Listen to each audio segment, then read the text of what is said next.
Lesson 8, Retention. Greetings. My name is Mark, and you are so very close to officially becoming a certified network marketeer. Congratulations, and welcome to Lesson 8, where we'll be discussing the concept of retention. Let's jump right in. Hands down, the biggest challenge you will face in your business is retention. The 3 R's of direct selling, retailing, recruiting, and retention are really 1 R, because to be successful in direct selling, you have to do all 3 all the time. Retailing leads to more recruiting, and recruiting leads to more retailing, and successful retailing and recruiting lead to retention. Got all that?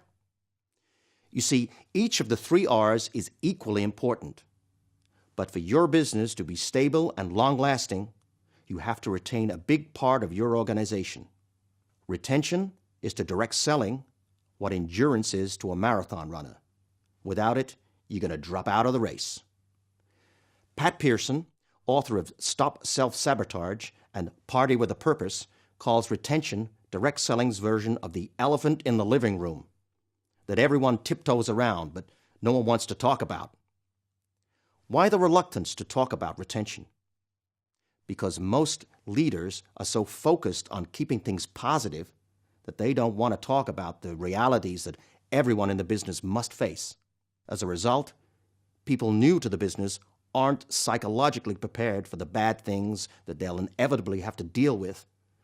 That is, the disappointment, the rejections, the no-shows, etc. Like marriage, your business has a honeymoon period too. According to research, the honeymoon in direct selling ends somewhere around 8 weeks in the business.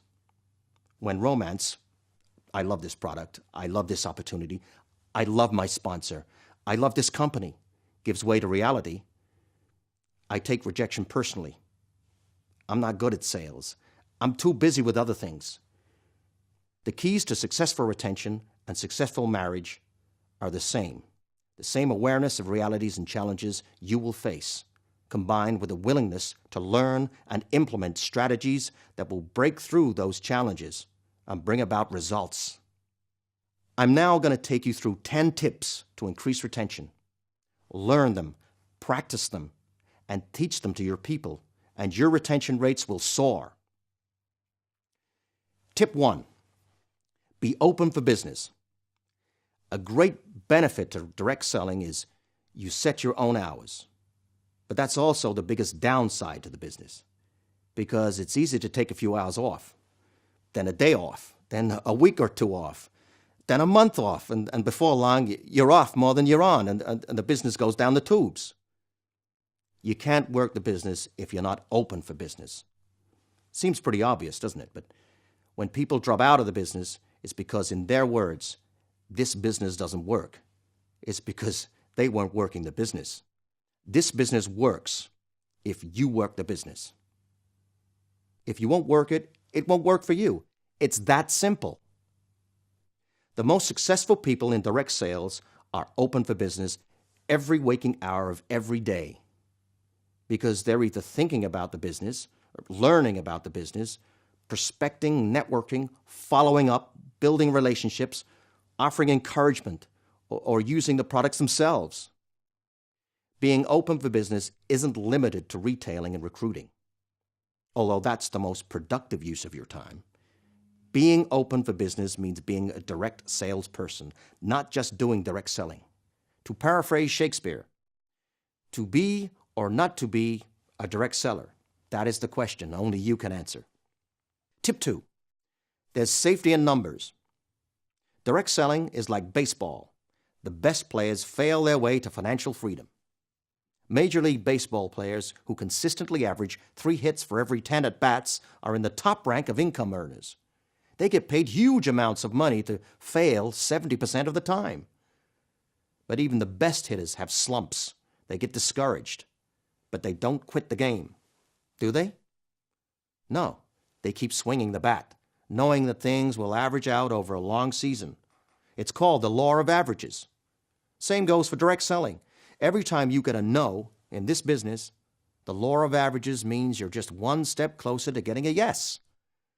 The bestseller, Go for No by Richard Fenton and Andrea Waltz is a must-read for direct sellers because it does a brilliant job of showing readers how to stack the law of averages in your favor. Tip 3. Develop the winners. Don't drag the whiners. One of the hardest lessons that new recruits must learn is that you can't hassle someone into doing this business. Instead of minding the saying, some will, some won't, next, too many distributors spend too much time trying to urge people into working the business, instead of spending valuable time trying to convince a high-powered prospect to join you in the business. You're better off using that time to find someone who is looking for an opportunity.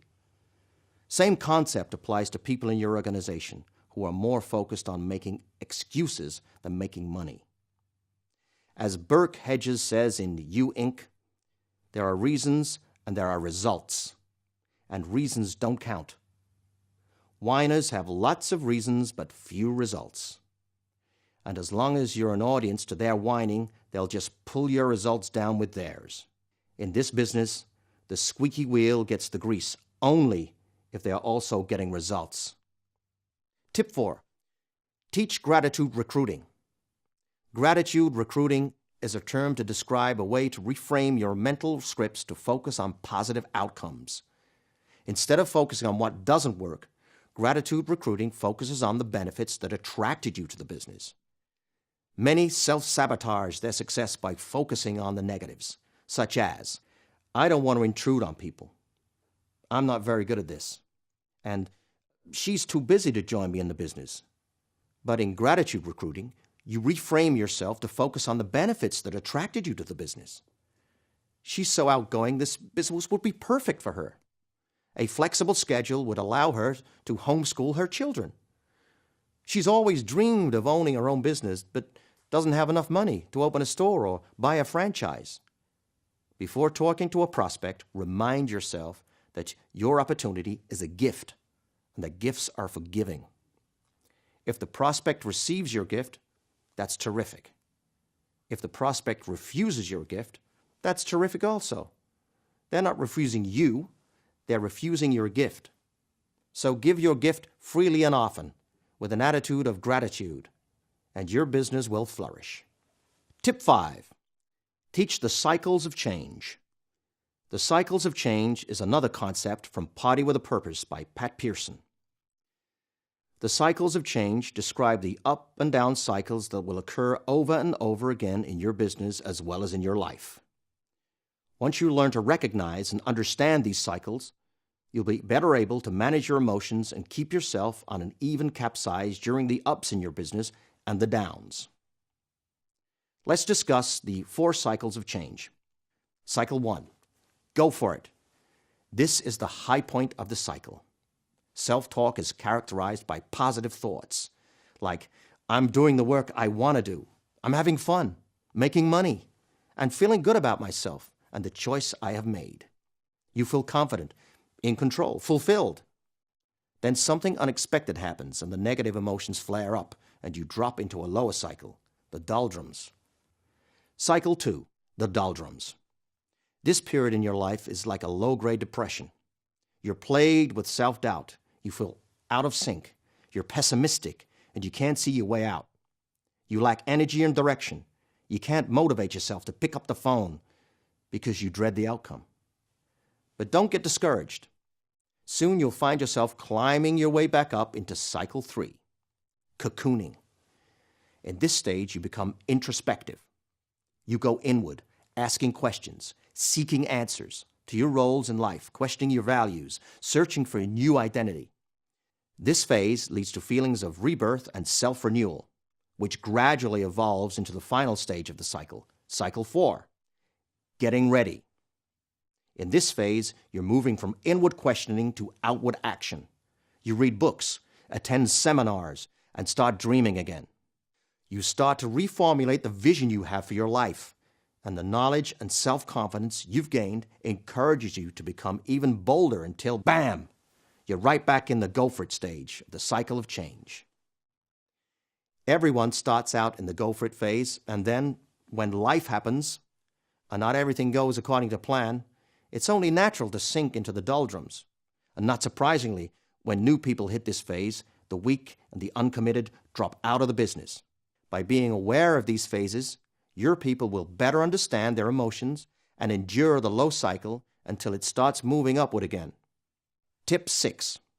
Relationships equals retention. First, last, and foremost, direct selling is a people business.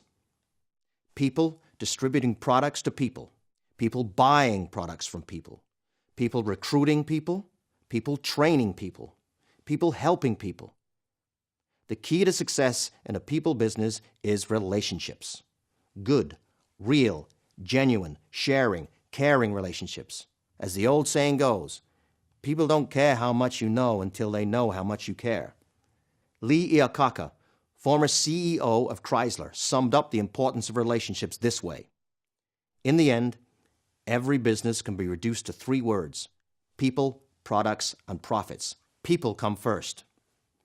The top distributors are exceptional at building relationships that foster understanding, facilitate cooperation, heighten harmony, increase loyalty, and engender trust. How do you do that? A good place to start is a book called The Diamond Rule by Dr. Nate Booth.